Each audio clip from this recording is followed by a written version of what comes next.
ने वचन मांगे हैं वो सारे वचन अगर पति निभा ले जाए और पति के दिए वचन अगर सारे पत्नी निभा जाए तो हम गारंटी कह रहे हैं भगवान शंकर और पार्वती जैसी ही कार्तिकेय और प्रतिमा की जोड़ी पूजनीय और वंदनीय हो जाएगी।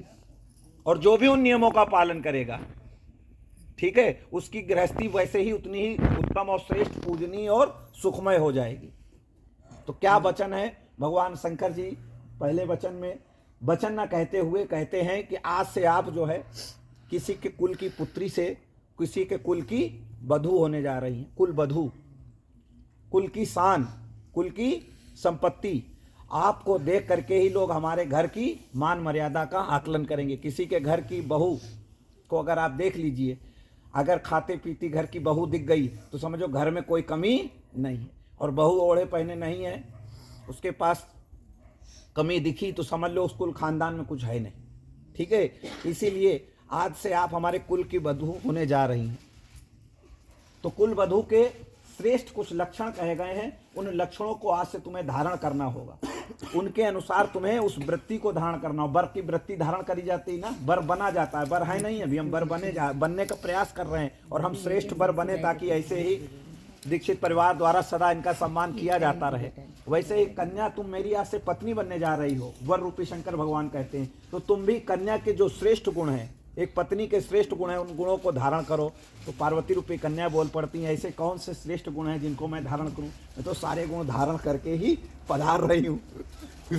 तो भगवान शंकर जी कहते हैं, क्रीड़ा संस्कार समाज उत्सव दर्शने हास्यम परग्रहम तेजेत प्रोषित भर्तिका। एक श्रेष्ठ स्त्री का लक्षण यह है कि जब तक पति उसके घर पर रहे तो पत्नी खूब आमोद प्रमोद करे, खूब उपटन लगाए, खूब श्रृंगार करे, खूब सज धज के रहे। पर यदि पति किसी कार्य से विदेश चला जाए या बाहर चला जाए तो पत्नी को इन चीज़ों से मुख मोड़ लेना चाहिए, एक श्रेष्ठ पत्नी को। तो पार्वती रूपी कन्या कहती हैं, हाँ यह तो श्रेष्ठ है, यह तो श्रेष्ठ है।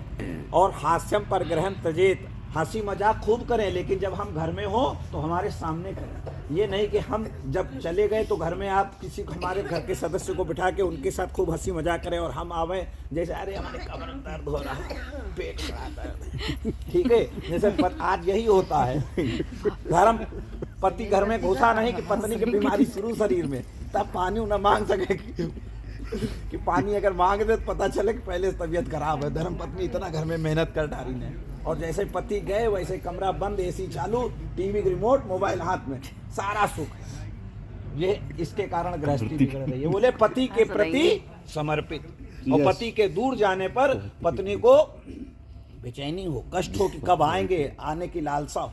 अगर ऐसी इच्छा नहीं है तो ये श्रेष्ठ पत्नी के लक्षण नहीं है, ठीक है। यानी पति जाए भी तो पत्नी की चाहत में जाए, और पति को भी उतनी चाहत रहे कि हम किसके लिए संघर्ष करने जा रहे हैं, पत्नी के लिए। मेहनत किसके लिए करने जा रहे हैं, ठीक है, पत्नी के लिए। ये पति आशा रखता है कि हमारी पत्नी हमारा इंतजार करे, पत्नी हमारे लिए सही, हमसे दुख, बिछोड़ने पर उसे दुख हो और हमसे मिलने पर सुख हो। यही सबसे बड़ा एक श्रेष्ठ पति चाहता है, और पत्नी की यही मर्यादा है, ठीक है, होनी भी चाहिए। दूसरे वचन में क्या कहा, तव चित्ते मम चित्ते, सदा मेरे चित्त के अनुसार अपने चित्त को मिलाने का प्रयास करना।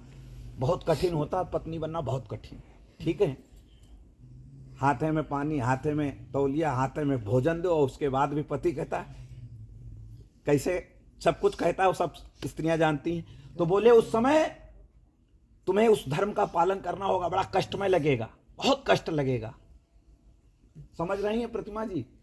पार्वती रूपी कन्या के रूप में भगवान शंकर जी कहते हैं उस समय तुम्हें बड़ा कष्टदायी स्थिति लगेगा, लेकिन यदि तुमने उस समय भी साहस और धैर्य से मेरे उन कटु वचनों को सह लिया, पता नहीं कैसा कहा जाएगा। और फिर ये सही त्रिवेदी परिवार का तो खून गरम है, इसलिए सहन करने की शक्ति बहुत तेज होनी चाहिए, ठीक है।